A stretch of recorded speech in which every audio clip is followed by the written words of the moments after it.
Bonjour. Avait-on besoin d'un énième comité Théodule? La France a suffisamment de comités adéquats et de médecins spécialisés sur ces questions de vaccination sans rajouter ce comité de personnes tirées au sort et dont il serait normal de douter particulièrement de leurs compétences pour suivre la vaccination. L'objectif de ces 35 citoyens, à grand renfort de réunions et d'auditions, sera d'assurer à partir du 16 janvier et jusqu'à l'automne la préparation puis le suivi de la vaccination grand public. Voilà, tout est dit. L'État trouve tous les subterfuges pour retarder la vaccination de masse pour que celle-ci coïncide avec la mise sur le marché du vaccin Sanofi-Pasteur à l'automne prochain. 20 000 morts en plus d'ici là, pour favoriser une entreprise et son vaccin Made in France. Elle est là, la vérité, il est là, le scandale. Il s'agit d'une évidente gesticulation médiatique, une de plus, à laquelle succombe le président, comme tous ses prédécesseurs, depuis le général de Gaulle, dont le point commun est de surfer sur l'air du temps.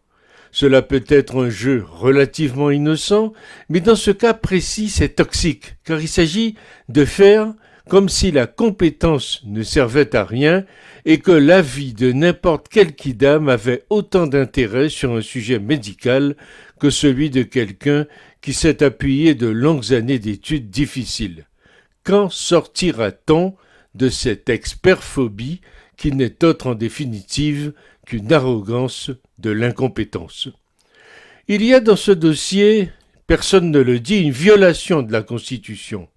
Les députés devraient organiser des réunions publiques dans leur circonscription et ensuite exprimer à l'Assemblée nationale les besoins et désirs de la population. Aujourd'hui, on piétine la représentation nationale. Tout le monde peut adresser à son député, lequel est là pour nous représenter à l'Assemblée, et y poser les questions que se posent ses administrés.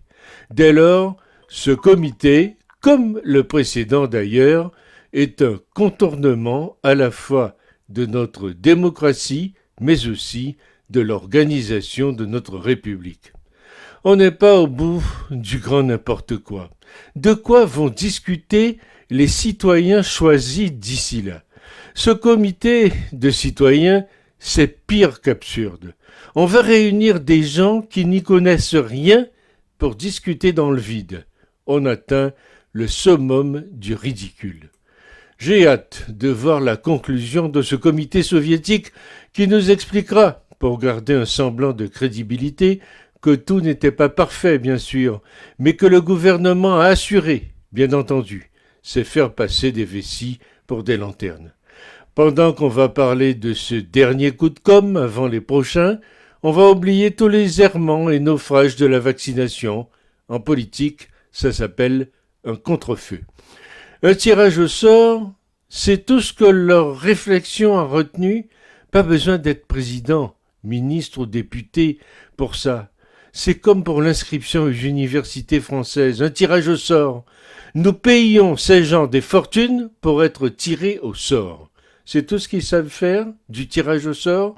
Dans ce cas-là, tirant au sort le président, les ministres, les députés. La France, ce pays où les citoyens français sont tirés au sort, mais quelle bêtise, quelle incompétence, quelle irresponsabilité, quel mépris. Autre sujet, 35. 35, c'est un nombre magique, n'est-ce pas, en France?